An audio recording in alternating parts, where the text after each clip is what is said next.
नमस्कार मित्रांनो, माझे नाव प्रमोद आणि तुम्ही बघत आहात मराठी सुपरफास्ट। आणि आज आपण पीक विमा याच्याबद्दल थोडीशी माहिती घेणार आहोत। तर व्हिडिओ तुम्ही लास्टपर्यंत नक्की बघा। तर व्हिडिओमध्ये तुम्ही नवीन असाल तर चॅनलला सबस्क्राइब करून ठेवा, लाईक करा आणि शेअर करा आणि बेल आयकॉन दाबायला विसरू नका, जेणेकरून लवकरात लवकर असे व्हिडिओ तुमच्यापर्यंत पोहोचतील।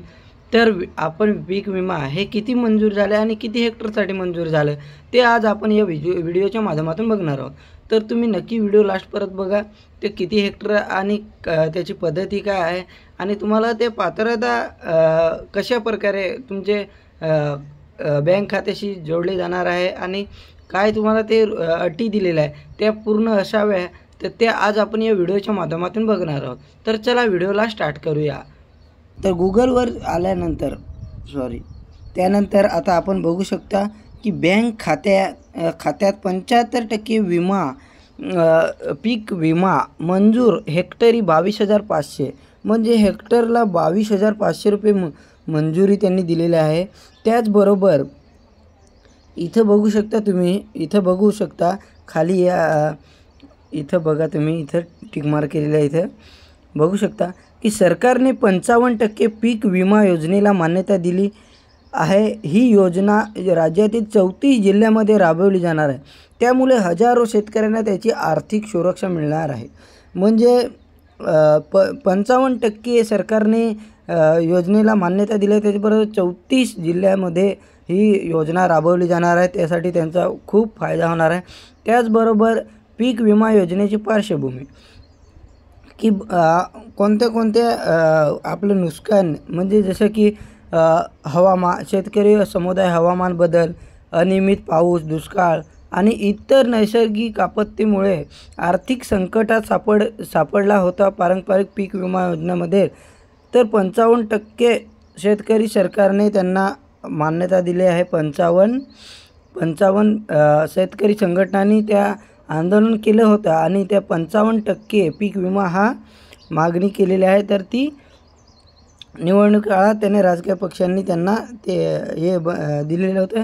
त्याचबरोबर आता आपण त्याचा योजनेचा व्याप आणि कार्यक्षेत्र हे कोणते जिल्हा लागू करण्यात येणार आहे, तर तुम्हाला जिल्ह्यामध्ये आता कोणत्या जिल्ह्यामध्ये, तर हिंगोली, नांदेड, यवतमाळ, अकोला, अमरावती आणि नंदुरबार यासारखे प्रमुख म्हणजे या ठिकाणी कृषी केंद्राला भेट देऊन जिल्ह्याची समस्या जेवढ्या असतील त्या थेट शेतकऱ्यांना फायदा होणार आहे। या जिल्ह्यामध्ये शेतकऱ्यांना या योजनेचा थेट फायदा होणार आहे। त्याचबरोबर कापूस, तांदूळ आणि इतर पिकांचा समावेश करण्यात आला आहे। म्हणजे जसं की कापूस, तांदूळ आणि इतर जे आपले पिके आहेत त्यांचा देखील समावेश या पीक विम्यामध्ये समावेश केला गेलेला आहे। त्याचबरोबर इथं आता आर्थिक लाभ आणि नुकसान भरपाई त्याची थोडीशी माहिती घेणार आहोत।